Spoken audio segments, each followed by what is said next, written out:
Praise lord. దేవునికి మహిమ కలుగునుగాక. దేవుడు నాకు ఇచ్చినటువంటి శ్రేష్టమైన సమయాన్ని బట్టి మొట్టమొదటిగా దేవాతి దేవునికి మహిమ కలుగునుగాక. ఈ లైవ్లోనికి రావడానికి దేవుడు నాకు ఇచ్చిన ఈ యొక్క అవకాశాన్ని బట్టి దేవునామానికి మొట్టమొదటిగా స్తోత్రం. లైవ్ వీక్షిస్తున్న మీ అందరికీ కూడా ప్రభువైన యేసుక్రీస్తు నామమున పేట అందరికీ నా హృదయపూర్వక శుభాభివందనాలు తెలియజేస్తున్నాను. మరి వాక్య భాగంలో ఒక మాట మనం చదువుకొని మరి వాక్య భాగంలోకి వెళ్దాం. దినవృత్తాంతముల మొదటి గ్రంథము 20వ అధ్యాయము 1 నుంచి మనం చదువుకుందాం. దినవృత్తాంతముల 2వ గ్రంథము 20వ అధ్యాయము 1 నుంచి చదువుకుందాం. ఇది అయిన తరువాత మోయాబీలను అమ్మోనీలను మోయోనీలలో కొందరును దండెత్తి యెహోషాపాతు మీదకు వచ్చేరి. అంతలో కొందరు వచ్చి, సముద్రము ఆవలండు సిరియాల తట్టు నుండి గొప్ప సైన్యం ఒకటి మీ మీదకు వచ్చినది, చిత్తగించుము, వారు హససోతోమారు అను ఎనిగేతులున్నారని యెహోషాపాతునకు తెలియజేసిరి. అందుకు యెహోషాపాతు భయపడి యెహోవా యొద్ద విచారించుటకు మనసు నిలుపుకొని యోధా ఎంతట ఉపవాస దినము ఆచరింపవాలని చాటింపగా, యోధవారు యెహోవా వలన సహాయమును వేడుకొనుటకై కూడుకొనిరి. యెహోవా యొద్ద విచారించుటకు యోధా పట్టణములన్నిటిలో నుండి జనులను వచ్చిరి.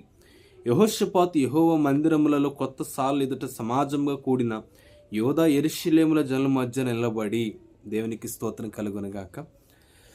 ఇది నా అంశం ఏంటంటే, యెహోషాపాతు జీవితంలో దేవుడు ఎలాంటి విజయాన్ని ఇచ్చాడు, లేదా యెహోషాపాతుకి విజయం రావడానికి ఉన్నటువంటి రహస్యాలేంటి అనేవి ఈ యొక్క రాత్రికాల సమయంలో మన ధ్యానపూర్వకంగా మనం కొద్ది నిమిషాలు దేవుని వాక్యం, దేవుని మాటలు విందాం.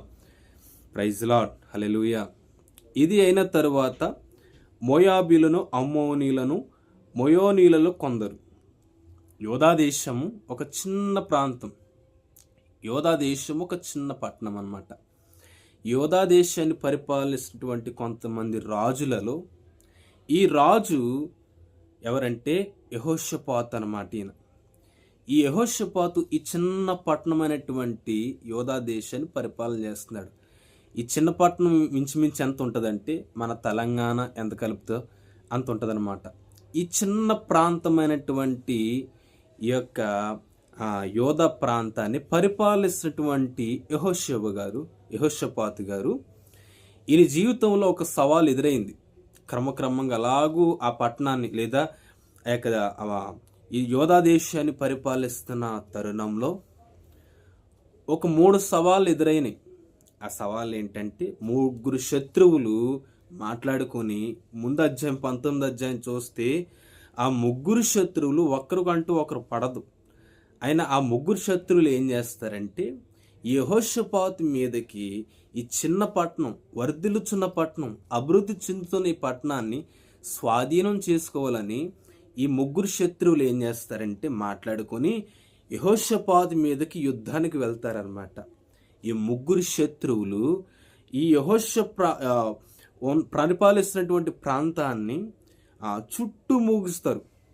చుట్టూ ఈ ప్రజలంతా కూడా, ఈ శత్రువులంతా కూడా ఈ ప్రాంతం అంతటిని చుట్టూరు వచ్చి యెహోషాపాతు మీదకి యెహోషాపాతుని పరిపాలిస్తున్నటువంటి రాజుని, ఆ యొక్క ఇశ్రాయేలు ప్రజలను స్వాధీనం చేసుకోవాలని ఈ శత్రువులందరూ కూడా చుట్టుమూగుతారు.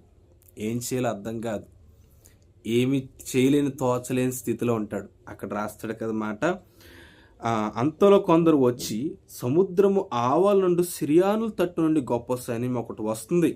ఎవరు ఇన్ఫర్మేషన్ ఇచ్చారు యెహోషాపాతుకి, ఇదిగో అయ్యా మన దేశం, మన పట్టణం మీదకి ఇదిగో ఒక సైన్యం, ఒక 3 శత్రువులు రాబోతున్నారు, నేను చూచనాలు మాట్లాడినప్పుడు ఎనిగేతులో ఉన్నారని యెహోషాపాతుకు తెలియజేసిరి. సమీపంలో ఉన్నారు, శత్రువులు మన దగ్గరికి రాబోతున్నారు అయ్యా అని ఒక వ్యక్తి ఇన్ఫర్మేషన్ ఇచ్చినప్పుడు యెహోషాపాతు ఏం చేశారంటే, అక్కడ చదువుకుందాం 3వ వచనం. యెహోషాపాతు భయపడి యెహోవా యొద్ద విచారించుటకు మనస్సు నిలుపుకున్నాడంట.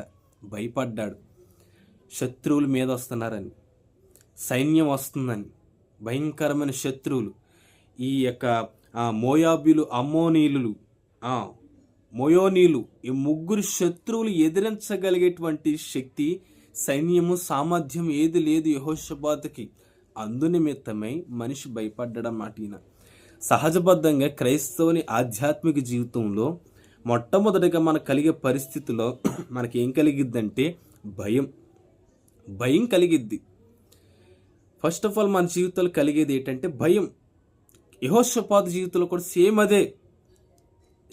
ముగ్గురు శత్రువులు వస్తున్నప్పుడు అతనికి ఏం కలిగిందంటే భయం అన్నమాట. భయం. అవును, మనిషిని దినాన కృంగజేసేది భయం. మనిషిని ఈరోజు పతనానికి ఈడ్చుకెళ్ళేది భయం. ఎంత మాత్రం ప్రభు కోసం నిలబడలేకుండా అడ్డగించేది భయం.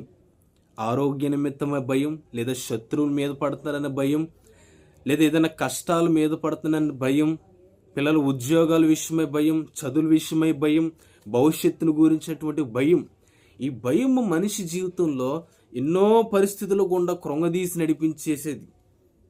Praise God. ఈ భయాన్నుంచి యెహోషాపాతు ఎలా బయటపడ్డాడో అది మన టాపిక్. మన జీవితంలో విజయం ఎలా పొందుకుంటాం, భయాన్ని ఎలా జయించగలుగుతాం. ఈ భయం ఉంటే మనం ఎదరికెళ్ళగలుగుతామా? ఈ భయం ఉంటే మనం ప్రార్థన చేసుకోగలుగుతామా? ఈ భయం ఉంటే మనం సంతోషంగా సమాజంలో కూడి దేవునామాన్ని ఆరాధించుకోగలుగుతామా? లేదు.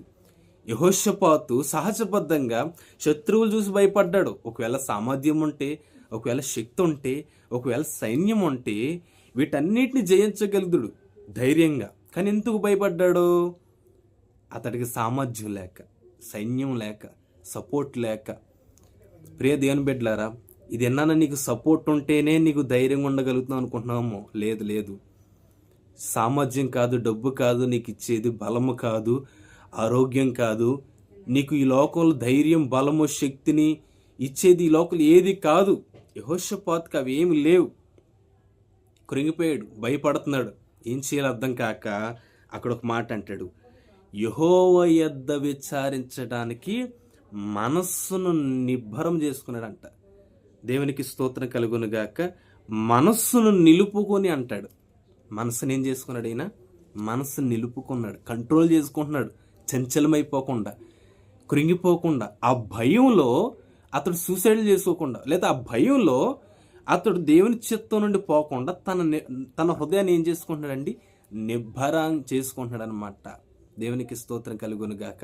ఇది మనిషి కలిగేటువంటి భయాల్లో పాప నిమిత్తమే భయం, లేదా అనారోగ్య నిమిత్తమే భయం, కొన్ని పరిస్థితులు గుండా వెళ్తున్నప్పుడు భయం. ఈ భయంలో ఒక వ్యక్తి ఏం చేస్తున్నారు? సూసైడ్, లేకపోతే ఏదో ఒక పరిస్థితి గుండా తెగించడానికి ప్రయత్నం చేస్తారు. ఎగ్జాంపుల్గా ఏలీ ఒక భక్తుని జ్ఞాపకం చేసుకుంటే, యెజబేలు ఇంచుమించు 450 మంది బయలు ప్రవక్తలు జయించినటువంటి ఈ ఏలియా గారు ఆ బయలు ప్రవక్తలు జయించిన తర్వాత ఒక యెజబేల్ అటువంటి ఈ యొక్క స్త్రీ నేను చంపేస్తానని ఆజ్ఞాపించినప్పుడు ఏం చేస్తాడైనా? భయపడి కర్మేలు శిఖరానికి వెళ్ళిపోయి అక్కడ నన్ను చంపే ప్రభువా అని దేవునితో మాట్లాడతాడనమాట. చనిపోవాలన్నటువంటి ఆలోచనలు ఎప్పుడు వచ్చే ఏలియాకి?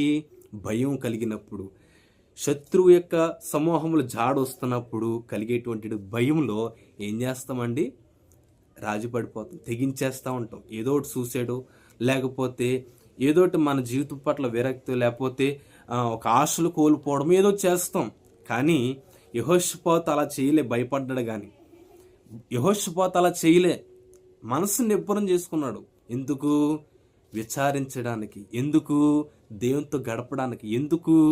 ఈ భయంలో నుంచి దేవుడు నాకు సహాయం చేస్తాడు. ఈ ఆధ్యాత్మిక భయంలో నుంచి నేను క్రైస్తవుని విశ్వాస జీవితంలో ప్రయాణం చేస్తున్నప్పుడు నాకు కలిగే భయంలో దేవుని యొక్క జవాబు ఎలాంటిది? నాకు కలిగేటువంటి ఈ యొక్క పిరికితనంలో, భయంలో, టెన్షన్లో దేవుడు జవాబు ఏంటనేది మనస్సును నిలుపుకుంటున్నాడు. మన కలిగే భయంలో దేవుని పట్ల మనం మనసు నిలుపుకుంటున్నామా? అక్కడ యెహోషాపాతు ఏమంటాడంటే, దేవుని దగ్గర విచారించడానికంట యెహోవా యొద్ద విచారించడానికి మనసును కంట్రోల్ చేసుకుంటున్నాడు, నిలుపుకుంటున్నాడు. ఫస్ట్ ఆఫ్ ఆల్ మన జీవితాల్లో విజయం ఈ లోకంలో మన పరిస్థితిలో రావాలంటే మొట్టమొదటిది దేవుని దగ్గర విచారించగలిగేటువంటి మనసు ఉండాలి. ఒక మాటలో చెప్పాలంటే దేవునితో గడిపేటువంటి ఒక అనుభవం ఉండాలి. దేవునితో గడిపే అనుభవం నీ జీవితం లేకపోతే నీ జీవితంలో విజయాన్ని చూడలేవు. దేవునితో ప్రార్థన ద్వారా మన హృదయాన్ని దేవుని సన్నిధి కుమ్మరించుకొని దేవుని సన్నిధిలో వ్యక్తిగతంగా ఆయనకి సమయం ఇవ్వకపోతే నువ్వు విజయాన్ని ఈ లోకంలో చూడలేవు. Praise God. ఈ లోకంలో విజయం చూడాలంటే ప్రతి నువ్వు వెళ్తున్న ప్రతి మార్గాల్లో, నీ ప్రయాణంలో, నీ ప్రతి పరిస్థితుల్లో నీకు గెలుపు, విజయం రావాలంటే ఖచ్చితంగా దేవునితో గడపాలి. దేవునితో గడపకపోతే, ప్రార్థనలో నీ జీవితంలో లేకపోతే నీ జీవితంలో విజయం చూడలేవు దేవుని బిడ్డ. యెహోషాపాతు జీవితంలో 3 శత్రువులు చుట్టూ వచ్చి కొమ్ముగూడారు అనమాట. చిన్న పట్టణం అన్నమాట ఇది. 3 శత్రువులు అంటే మాటలు కాదు. ఆ టైంలో ప్రాక్టికల్గా చూసుకుంటే ఆ టెన్షన్ వేరు యెహోషాపాతుకి. ఆ టెన్షన్లో కూడా దేవుని మర్చిపోకుండా ఆయన దగ్గర విచారించడానికి, అయ్యా ఏంటి శత్రువులు, ఏంటి నేను వీళ్ళంతా ఎవరో నీ బిడ్డలు, నేను నీ వాడిని, ఇశ్రాయేల్ ప్రజలంతా, యోధా ప్రజలంతా కూడా ప్రత్యేకించబడిన నీ ప్రజలు, వీళ్ళ మీదకి ఈ ప్రతికూలత రావడానికి, లేదా మా మీద ఈ యొక్క ప్రతికూలత రావడానికి, శత్రువు యొక్క క్రియలు మా మీదకి రావడానికి ఏంటి మేము చేసేటువంటి బలహీనమైన కార్యములు ఏంటి అనేవి విచారిస్తున్నాడు. ఏమైంది ప్రభువా? దేనికి? మన జీవితంలో నేర్చుకోవాల్సింది ఏంటంటేనండి, ఏదైనా ఒక ప్రతికూలత మన మీదకి వచ్చినప్పుడు, ఒక వ్యాధులు వచ్చినప్పుడు, ఒక బాధ కలిగినప్పుడు, లేదా ఏదైనా టెన్షన్ కలిగినప్పుడు దేవుని దగ్గర విచారించాలి, దేవుని దగ్గర అడగాలి. ఏంటి ప్రభువా, దీని ద్వారా నాకు ఏం నేర్పుతున్నావు? ఈ పరిస్థితి కూడా నాకు ఏం నేర్పబోతున్నావు? ఈ వ్యాధి ద్వారా నాకు ఏం నేర్పబోతున్నావు? ఈ పరిస్థితిలో నుంచి నాకు ఏం నేర్పబోతున్నావు నువ్వు? ఈ పరిస్థితి కూడా నువ్వు నన్ను ఎలా తీసుకెళ్ళి నన్ను ఎలా చెక్కబోతున్నావు ప్రభు నీ రూపంలోనికి అని విచారించగలగాలి. సనగకూడదు. ఏంటి నాకే ఈ పరిస్థితి జరిగింది, నాకే ఇలాంటి సమస్యలు వస్తున్నాయేంటి, నాకే ఇలాంటి వ్యాధులు వస్తున్నాయేంటి అని సనగడం కాదు. దేవుని దగ్గర విచారించాలి. దీని ద్వారా నాకు ఏం నేర్పబోతున్నావు ప్రభు? ఈ యొక్క పరిస్థితి ద్వారా నన్ను ఏ కోణంలో మరింతగా ఆధ్యాత్మిక జీవితంలో నడిపించబోతున్నావు ప్రభు అని విచారించుకోవాలి. దేవునికి ప్రైజ్ లార్డ్, దేవునికి స్తోత్రం కలుగును గాక. మొట్టమొదటిగా యెహోషాపాతు జీవితంలో విజయాన్ని రావడానికి కూడా మొదటి రహస్యం ఏంటంటే దేవునితో గడపాలి. ఒకటి. రెండవది జ్ఞాపకం చేసుకుందాం. 4వ వచనం, యోధవారు యెహోవా వలన సహాయమును వేడుకొనుటకై కూడుకునిరి. యెహోవా యొద్ద విచారించుటకు యోధా పట్టణంలో నుండి జనులు వచ్చిరి. రెండోది యెహోషాపాతు జీవితంలో విజయం రావడానికి గలటువంటి రహస్యం ఏంటంటే జనాలందరినీ సమకూరుస్తున్నాడు అనమాట. రండి, మనకున్నటువంటి శక్తి సరిపోదు, మనకున్నటువంటి బలం సరిపోదు, మనకున్నటువంటి సైనిక బలం సరిపోదు. మరి ఆ 3 శత్రువులు జయించగలిగేటువంటి శక్తి సామర్థ్యం ఎవరి చేతిలో ఉంది? ఎవరి దగ్గరికి వెళ్తే సహాయం పొందుకోగలుగుతాము?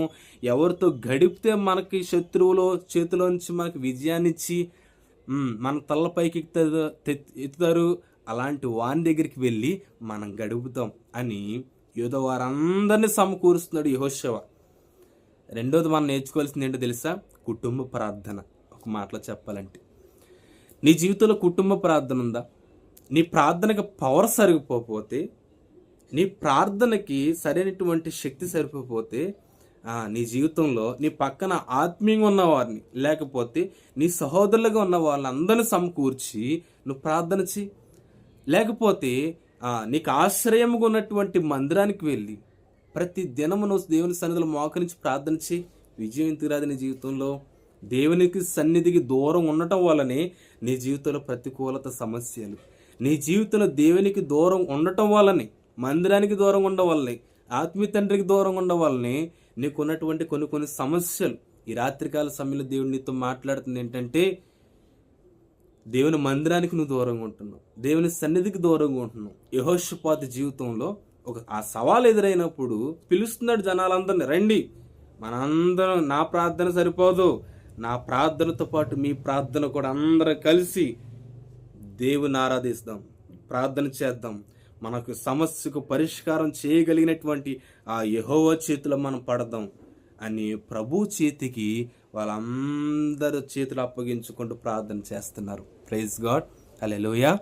మొట్టమొదటిది దేవునితో వ్యక్తిగతంగా మనం గడిపే అనుభవం ఉండాలి. రెండోది మందిరానికి వెళ్ళే అనుభవం ఉండాలి. మన కుటుంబం ఆరాధనగా కలిసి దేవుని ఆరాధించే వ్యక్తులుగా ఉండాలి. ప్రైజ్ గాడ్, హల్లెలూయా. అలాంటప్పుడే విజయాన్ని మనం చూడగలుగుతాము. మూడోది జ్ఞాపకం చేసుకుందాం.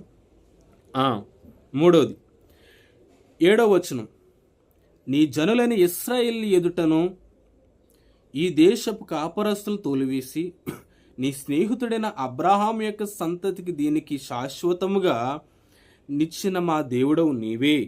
వారు అందులో నివాసం చేసి కీడైనను యుద్ధమైనను తీర్పైనను తెగులైన కరువైన మా మీదకి వచ్చినప్పుడు మేము ఈ మందిరం ఎదుట నీ ఎదుటను నిలవబడి మా శ్రమలో నీకు మొర్రపెట్టిన ఎడల నీవు ఆలకించి మమ్మల్ని రక్షించుదు అనుకుని ఎచ్చట నీ నామ ఘనత కొరకు ఈ పరిశుద్ధ స్థలమును కట్టించి తిరి నీ పేరు ఈ మందిరముకు పెట్టబడెను కదా. యెహోషాపాతును అలాగే యోధా ప్రజలందరికీ కలిసి కూడా ఇలా చేస్తున్న ప్రార్థన ఎలా ఉందంటే, వాళ్ళ పితరుల కాలంలో దేవుడు ఎలాంటి కార్యాలు చేశారో ఈ పరిస్థితిలో వాళ్ళు జ్ఞాపం చేసుకుంటున్నారు. అది పాయింట్ కావాల్సింది. Praise God. ఇప్పుడు నువ్వు ప్రస్తుతానికి అనుభవిస్తున్నటువంటి శ్రమల్లో, ప్రస్తుతానికి నువ్వు పడుతున్నటువంటి బాధల్లో, ప్రస్తుతానికి నువ్వు ఎదుర్కొంటున్నటువంటి సవాల్లో నువ్వు ఏం జ్ఞాపకం చేసుకోవాలంటే, నీకన్నా ముందు మన పితరులు బైబిల్ కాలం వారు లేదా నువ్వు ఎంతగా ముందు దేవుని దగ్గర పొందుకున్న కార్యాలు ఇప్పుడు జ్ఞాపకం చేసుకోవాలి. Praise God. నీవున్న ఈ శోధంలో నువ్వు జ్ఞాపకం చేసుకోవాలి. ఇదిగో బైబిల్ కాలం ఉన్నటువంటి నా భక్తులు దేవుని కోసం బ్రతికారు. యోబు లాంటి మహాభక్తుడు శ్రమలో ప్రభు కోసం జీవించాడు, శ్రమలో ప్రభు కోసం బ్రతికాడు, శ్రమలో ప్రభు కోసం నిలబడగలిగాడు అనేటువంటి ఆ ధైర్యం తెచ్చుకోవాలి మాటలకి. యెహోషాపాతు ఏం చేస్తాడంటే, వాళ్ళ పితరుల కాలంలో దేవుడు ఎలాంటి కార్యాలు చేశాడో ఆయన ఔన్నత్యాన్ని జ్ఞాపకం చేసుకుంటున్నారనమాట. అయ్యా, మరి ఆ కాలంలో నువ్వు విజయాన్ని ఇచ్చావు, శత్రువు చేతులోంచి విడిపించావు, ప్రజల దగ్గర శత్రువులు నిలవలేకుండా చేసావు, అప్పుడు చేయగలిగిన వాడవు, ఇప్పుడు చేయగలవాడవు అనే విశ్వాసంతో దేవుడు చేసే కార్యాలు జ్ఞాపకం చేసుకుంటున్నారు. ఇంతకు ముందు చేసేటువంటి కార్యాలు, దేవుడు ఆ కాలంలో ఉన్నటువంటి ఎలాంటి గొప్ప కార్యాలు చేశాడు. చాలామంది కూడా ఒక ఆలోచన ఉంటుంది. ఏ ఆలోచన అంటే, బైబిల్ కాలంలోనే అద్భుతాలు చేశాడు, ఆ కాలంలోనే దేవుడు సూచక్రియలు చేశాడు, ఆ కాలంలో ఎర్ర సముద్రం 2 పాయలుగా చేశాడు, ఆకాశుడిని మన్నా కురిపించాడు, ఈ కాలంలో ఏం చేయగలుగుతాడులే. కాదు కాదు కాదు, అవన్నీ అవిశ్వాసపు మాటలు మన నోటంట రాకూడదు. Praise God. దేవుడి సన్నిధిలో ఆయన నిన్న నేడు నిరంతరం ఏకరీతిగా ఉన్న దేవుడైన అల్ఫా ఒమేగా ఉన్నవాడు. భూమి ఆకాశములు గతించిన ఆయన మాటలు ఏమాత్రము గతింపవు. ఆయన అప్పుడు కార్యములు చేయగలిగిన వాడు, ఇప్పుడు ఎప్పుడు కార్యములు చేయగలిగిన వాడే ఉన్నాడు నా దేవుడు. Praise God. దేవునికి స్తోత్రం కలుగును గాక. మన విశ్వాసంతో దేవుడు చేసే కార్యాలను మనం జ్ఞాపకం చేసుకోవాలి. ప్రైజ్ గాడ్, హల్లెలూయా. దేవుడు చేసేటువంటి కార్యాలు మనకున్న పరిస్థితులు జ్ఞాపకం చేసుకోవాలి. ఇప్పుడు తాత్కాలికంగా లేదా ఒక ఆర్థిక పరిస్థితి, లేకపోతే ఒక రోగమా, ఒక నీరసమా, ఒక జ్వరమా, లేకపోతే నీ ఆధ్యాత్మికమైనటువంటి ఒక నిస్సహాయ స్థితిలో ఉన్నావా? ఏ స్థితిలో ఉన్నావు? నీ స్థితిలో బలం పొందుకున్న వాళ్ళని జ్ఞాపకం చేసుకోవాలి. అప్పుడు నీకు ధైర్యం వస్తుందో, పాలనా ఇదిగో నాకు ఈ శ్రమల్లో యోబు మాదిరి, యోబు ఒక మోరల్. ఎందుకంటే యోబు ఆ పరిస్థితిలో నుంచి దేవుడు విడిపించాడు, నా పరిస్థితిని కూడా విడిపించగలిగిన సమర్థుడు అని జ్ఞాపకం చేసుకోవాలి. Praise Lord. ఈ యెహోషాపాతు అదే జ్ఞాపకం చేస్తున్నాడు. మా పితరుల కాలంలో నువ్వు అద్భుతాలు చేసావు, శత్రువులు ఎవరిని నిలవలేకుండా చేసావు, ఇప్పుడు కూడా చేయగలిగిన సమర్థుడు అని ఆయన ఔన్నత్యాన్ని ఆయన పరిస్థితుల ముందు పెట్టుకొని మహిమపరుస్తున్నాడు దేవుణ్ణి. ప్రైజ్ గాడ్, హల్లెలూయా. విజయం చూడాలంటే మన జీవితాల్లో గత జీవితంలో దేవుడు చేసిన మేలేంటో ఒకసారి జ్ఞాపకం తెచ్చుకోవాలి. విశ్వాసం పెరిగిద్ది, నిరీక్షణ పెరిగిద్ది మన జీవితాల్లో. 4వది జ్ఞాపకం చేసుకుందాం. 12వ వచనం, మా దేవా నీవు వారికి తీర్పు తీర్చవా? మా మీదికి వచ్చు ఈ గొప్ప సైన్యముతో యుద్ధము చేయుటకు మాకు శక్తి చాలదు, ఏమి చేయుటకు మాకు తోచదు, నీవే మాకు దిక్కని ప్రార్థన చేసాను. ప్రైజ్ గాడ్, హల్లెలూయా. ఇక్కడ ఏం చేస్తున్నారంటే యెహోషాపాతు అలాగే అక్కడ ఉన్నటువంటి యోధా ప్రజలంతా ఏం చేస్తున్నారంటే మా మీదికి వచ్చు ఈ గొప్ప సైన్యము, యెహోషాపాతు అంటున్నాడు మా మీదకి వచ్చు గొప్ప సైన్యం. చిన్న సైన్యం కాదు, చిన్న సైన్యం అయితే మేమే ఎదిరించగలుగుతాం, చిన్న సైన్యం అయితే మేమే ఎదిరించగలుగుతాం. కానీ పెద్ద సైన్యం, దేవుడికి ఏం చెప్తున్నాడు, పెద్ద సైన్యం ఎదిరించడానికి మాకు శక్తి చాలదు. నాలుగవదిగా యెహోషాపాతు ఏం చేస్తున్నాడంటే శత్రువులు ఎదిరించడానికి మా శక్తి చాలదు అంటే ఆ పరిస్థితి ఎదురైనప్పుడు యెహోషాపాతు తన శక్తిపై తాను ఆధారపడట్లేదు. Praise God. ఏదైనా ఒక శోధన, ఒక టెంప్టేషన్, ఒక యవనస్తులుగా చాలామంది కూడా ఎదరికెళ్తున్నప్పుడు, లేకపోతే ఒక కాలేజీకో, లేకపోతే ఎక్కడికన్నా ఫ్రెండ్స్తో పాటు వెళ్ళినప్పుడు, ఈ లోకంలో మనిషిగా మనం బ్రతుకుతున్నామంటే ఏవో కొన్ని శ్రమలు వస్తూ ఉంటాయి, ఒక శోధనలు వస్తూ ఉంటాయి, ఒక టెంప్టేషన్స్ వస్తూ ఉంటాయి. లేనిపోని శోధనలు శరీరంతో ఉన్నాం కాబట్టి ఏయోటి ఎదుర్కొంటాం. అలాంటి పరిస్థితులు వచ్చినప్పుడు నేను నిలబడగలుగుతానులే, వాక్యం విన్నాను కదా అని ఇలాంటి ఓవర్ కాన్ఫిడెంట్ కాదు. మనశ్శక్తిపై మనం ఆధారపడితే పడిపోతాం. మనశ్శక్తిపై మనం ఆధారపడితే, మరొకసారి చెప్తున్నా, మనశ్శక్తిపై మనం ఆధారపడితే మనం పడిపోతాం. అందుకే నా కృప నీకు చాలును అంటాడు. బలహీనత యందే నా శక్తి పరిపూర్ణమవుతుంది. నా కుమారుడా క్రీస్తు యేసు నందున్న కృప చేత బలవంతుడు కమ్మ అంటాడు. ప్రైజ్ గాడ్, హల్లెలూయా. దేవుని శక్తి ద్వారా మనం కార్యాలు చేయగలిగాలి. ఈ లోకంలో దేవుని శక్తి ద్వారా నడవాలి. దేవుని ఆత్మ బలము చేత మన ప్రతి పరిస్థితిని ఎదుర్కోవాలి. యెహోషాపాతు చేసిన పని ఏంటంటే ఈ పరిస్థితి వచ్చినప్పుడు యెహోషాపాతు తన శక్తిపై తను ఆధారపడట్లే. చెప్పేస్తున్నాడు తన దేవుని దగ్గరే, ప్రభువా ఎంత గొప్ప సైన్యాన్ని జయించడానికి మా శక్తి సరిపోద్దా, మా బలం సరిపోద్దా, మా ఆలోచనలు సరిపోతాయా, మా సైన్యం సరిపోద్దా, మా రథాలు సరిపోతాయా, ఏ విషయాలో మరేం సరిపోద్ది, నీవే దిక్కు. హల్లెలూయా. నీవే మాకు దిక్కు. చివరికి మాకు ఏది సరిపోదయ్యా, మాకు ఏది లోకల్ విజయం అవ్వదు, మాకు ఏది రాదు, మరి ఏమొస్తుంది, నీ సహాయం వలన అంటాడు అక్కడ, నీవే మాకు దిక్కు. ప్రైజ్ గాడ్, హల్లెలూయా. నీవే మాకు దిక్కు, నీవే మాకు ఆలోచన, నీవే మాకు ఇంక ధైర్యం, నీవు తప్ప మాకు ఇంక ఏ ఆలోచన లేదు. ప్రైజ్ గాడ్, హల్లెలూయా. నీవే మాకు దిక్కని యెహోషాపాతు ఏం చేస్తున్నాడు, ప్రార్థన చేస్తున్నాడు. ఒకటండి, మన శక్తిపై మరొకసారి చెప్తున్నా, మనం ఆధారపడేంత వరకు కూడా విజయాన్ని చూడలేం. మనం బలముపై మనం ఆధారపడేంత వరకు కూడా మనం విజయాన్ని చూడలేం. మన జ్ఞానంపై మనం ఆధారపడేంత వరకు కూడా దేవుని ఆత్మ ఆలోచన మన మీద పనిచేయదు. ఎప్పుడు దేవునితో పెనవేయబడి, ఎప్పుడు కూడా దేవునితో నడుచుకొని, ఎప్పుడు కూడా ఆయనతో అనుసంధానం కలిగి, ఎప్పుడు కూడా ఆయన ఆలోచన ప్రకారంగా మాత్రమే నడిపించబడితే మనం ప్రతి విషయంలో మనం విజయాన్ని చూడగలుగుతాం. ప్రైజ్ గాడ్, హల్లెలూయా, హల్లెలూయా. దేవునికి మహిమ కలుగును గాక. ఇంకో మాట మనం చదువుకుందాం. 14వ వచనం. అప్పుడు మత్తన్యాకు పుట్టిన యెహీయేలు కుమారుడైన బెనాయాకు జననమైన జకర్య కుమారుడను ఆసాపు సంతతి వాడును లేవీడకుడు యహజీయేలు సమాజములో ఉండెను. యెహోవా ఆత్మ అతని మీదకి బలముగా రాగా అతడిలాగు ప్రకటన చేసెను. యహజీయేలు అనేటువంటి వ్యక్తి సమాజ మందిరంలో ఉండి వీళ్ళతో కలిసి ప్రార్థన చేస్తున్నాడు. దేవుని ఆత్మ ఎవరి మీదకి వచ్చింది? యహజీయేలు మీదకి వచ్చినప్పుడు ఏం మాట్లాడుతున్నాడు? అతడు ఒక మాట మాట్లాడతాడు. దేవుడు ఆత్మ వచ్చినప్పుడు ఒక మాట మాట్లాడతాడు. ఏ మాట అది? యోధవార్లారా, యెరూషలేము కాపురస్తులారా, యెహోషాపాతు రాజా, మీరందరూ ఆలకించుడి. యెహోవా సెలవిచ్చినది ఏమనగా, ఈ గొప్ప సైన్యమునకు మీరు భయపడకూడి జడియకూడి. ఈ యుద్ధము మీది కాదు, దేవుడే జరిగిస్తాడు. Praise God. దేవునికి స్తోత్రం కలుగునుగాక. దేవుని శక్తిపై ఆధారపడినప్పుడు, దేవుని ఆత్మ ప్రకారం నడిపించబడుతున్నప్పుడు, దేవుని ఆలోచన ప్రకారం నడిపించబడుతున్నప్పుడు, దేవునితో పెనవేయబడి నడిపించబడుతున్నప్పుడు యుద్ధము మనల్ని కాదు, మనల్ని నడిపిస్తున్న పరిశుద్ధాత్మ దేవుడిదే మన యుద్ధం. Praise God. దేవునికి స్తోత్రం కలుగునుగాక.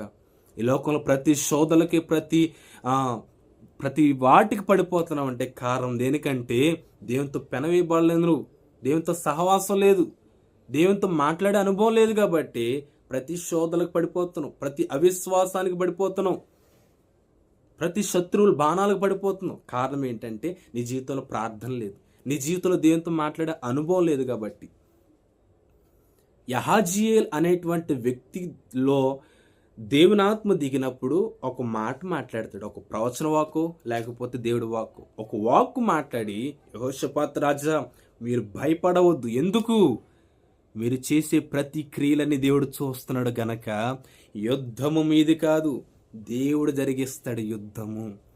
Praise God. యుద్ధము దేవుడు జరిగిస్తే ఇంకెలా ఉంటుంది మన జీవితాల్లో? దేవునికి మహిమ కలుగును గాక. మన జీవితాల్లో ఎదుర్కొనేటువంటి మనం జయించలేమండి. ఈ లోకాన్ని మనం ఎదుర్కోలేం. పౌలు అంటాడు, ప్రతి దినము నేను చనిపోతున్నాను.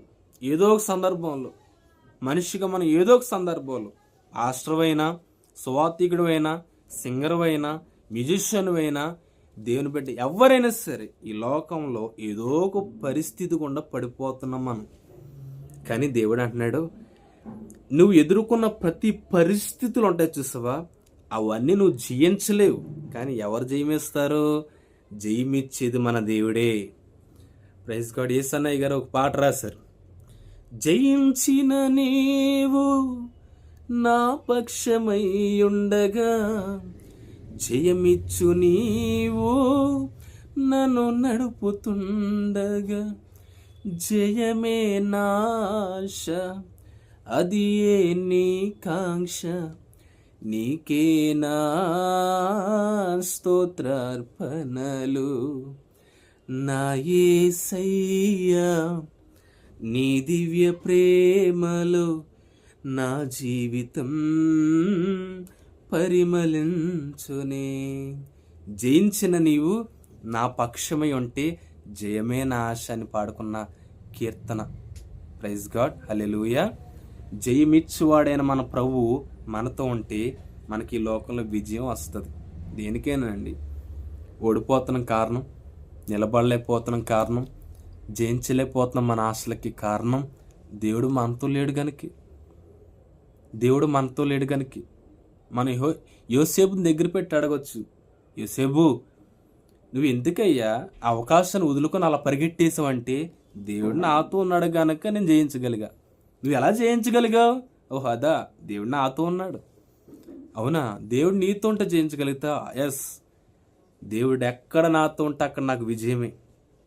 ఎక్కడుంటే శోధన రాదంటే వస్తుంది, శోధన పోదండి, శోధనలు పోవు, శ్రమలు పోవు.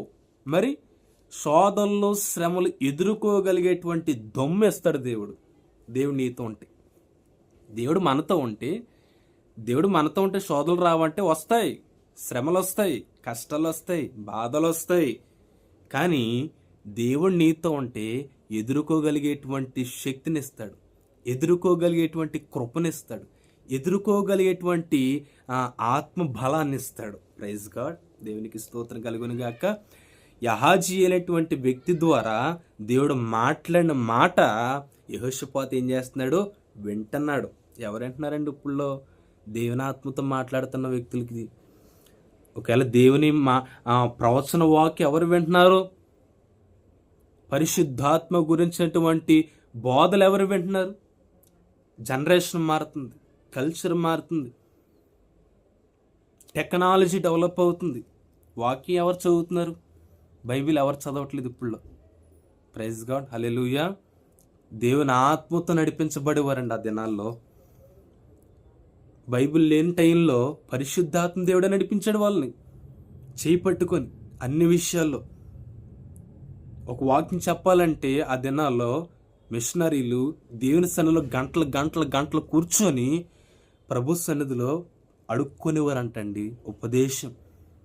మనం యూట్యూబ్లో సెర్చ్ చేస్తూ ఉంటాం, ఎవరు బాగా చెప్తారు వాక్యాలు అక్కడ రాసుకుంటాకి. యూట్యూబ్ చూసుకుని వాక్యాలు చెప్పేవాళ్ళు చాలామంది, ఎక్కడో ప్రసంగాలు ఎత్తుకొచ్చి రాసుకుని చెప్పేవాళ్ళు చాలామంది. దేవుని సన్నిధిలో మోకరించి దేవుని సన్నిధి ప్రత్యక్షత పొందుకొని బోధించే వాళ్ళు కరువు అవుతున్నారు అంత్యకాల దినాల్లో. దేవుని ఆత్మతో మాట్లాడుతున్న యహాజీ అనేటువంటి వ్యక్తి మాట యెహోషాపాతు విన్నాడు. దేవుని ఆత్మతో మాట్లాడే వ్యక్తి మాటలు మీరు వింటున్నారా లేదా? దేవుని ఆత్మతో నీ సేవకుడు చెప్తున్న బోధనలు లక్ష్య చేస్తున్నావా లేదా? నీ కాపరి ఏ వాక్యం చెప్తున్నాడు జాగ్రత్త. దేవుని ఆత్మ చెప్తున్న మాటలు నువ్వు శ్రద్ధ కలిగి వింటున్నావా లేదా? Praise God. నీ జీవితంలో విజయం రావాలంటే, నీ జీవితంలో ప్రతి దానిలో నీకు గెలుపు రావాలంటే, విజయం రావాలంటే దేవుని ఆత్మతో కూడినటువంటి మాటలు వింటున్నావా? ఇప్పుడైనా మనం పరిశీలన చేసుకుందాం.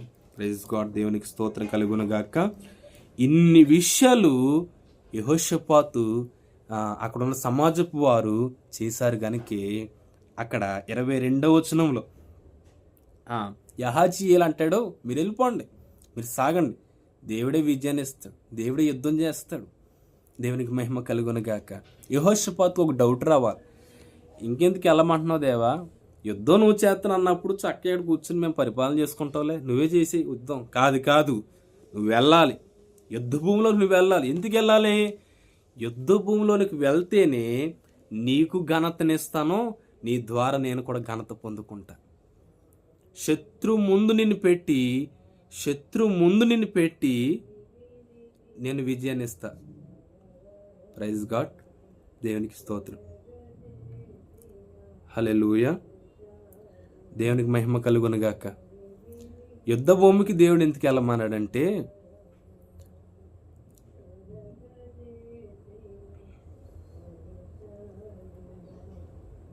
శత్రు ముందు పెట్టి నీకు విజయాన్ని ఇస్తాడు దేవుడు.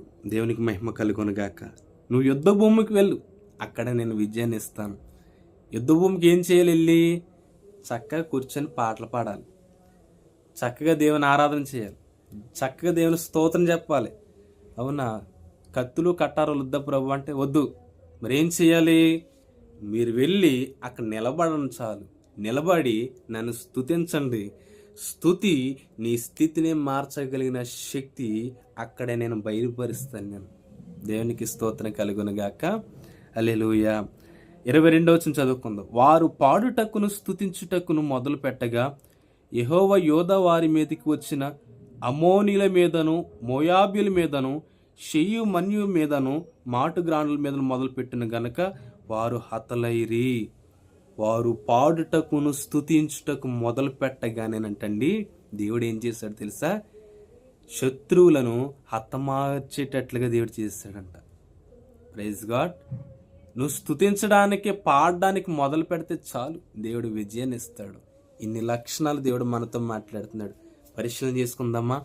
యెహోషాపాతు జీవితంలో దేవుడు విజయాన్ని ఇచ్చాడు. ఎలాంటి విజయాన్ని ఇచ్చాడు? దేవుని సన్నిధిలో విచారించడానికి మనస్సు నిలుపుకున్నాడు. ప్రభు సన్నిధిలో గడపగలిగేటువంటి ప్రార్థన జీవితం నీకుందా బిడ్డ? దేవుని సన్నిధిలో గడపాలనేటువంటి ప్రార్థన తపన నీకుందా? ఆ తపన ఉంటే ఖచ్చితంగా నీ జీవితంలో విజయాన్ని చూస్తావు. Praise God. దేవునికి స్తోత్రం కలుగును గాక. హల్లెలూయా. రెండవదిగా దేవుని సన్నిధిలో విజయాన్ని చూశాడు. సమాజపు వారందరినీ కూడా సమకూర్చి అతను ఏం చేశాడండి? సమాజపు అందరిని కూడి అందరితో కలిసి ప్రార్థన చేస్తున్నాడు, అందరితో కలిసి ఆరాధన చేస్తున్నాడు. ఎప్పుడైతే నువ్వు అందరితో కలిసి, ఆత్మీయులతో కలిసి మందిరంలోనికి వచ్చి నువ్వు మహిమపరిచి స్తుతించి నీ బాధలు చెప్పుకొని దేవుని సన్నిధిలో ప్రార్థన చేస్తావో, దేవుడు యెహోషాపాతు జీవితంలో దేవుడు విజయాన్ని ఇచ్చినట్టుగా నీ జీవితంలో విజయాన్ని దేవుడు ఇస్తాడు. Praise God. దేవుడు చేసిన మేలు జ్ఞాపకం చేసుకొని నీ శక్తిపై నువ్వు ఆధారపడకుండా దేవుని శక్తిపై ఆధారపడితే నీ జీవితంలో దేవుడు గొప్ప జీవితాన్ని నువ్వు చూస్తావు. దేవునికి స్తోత్రం కలుగును గాక. ఈ మాటలు దేవుడు మన వెనుకలో దేవుడు దీవించును గాక. ఆమేన్. ప్రార్థన చేసుకుందాం. పరిశుద్ధుడైన తండ్రి నీకు స్తోత్రాలు ప్రభువా. యెహోషాపాతు జీవితంలో దేవుడు నైనా నువ్వు చేసిన మేలు బట్టి నీకు స్తోత్రాలు. ఎంతమంది అయితే ఈ లైవ్ ద్వారా వీక్షించిన నీ బిడ్డలందరినీ దీవించి మాకు విజయాన్నిచ్చి మహిమ పొంది నీ కృపలో స్థిరపరచమని యేసు నామములో ప్రార్థన చేస్తున్నాము తండ్రి. Amen, amen, amen. Praise God. Thank you అండి. Praise lord.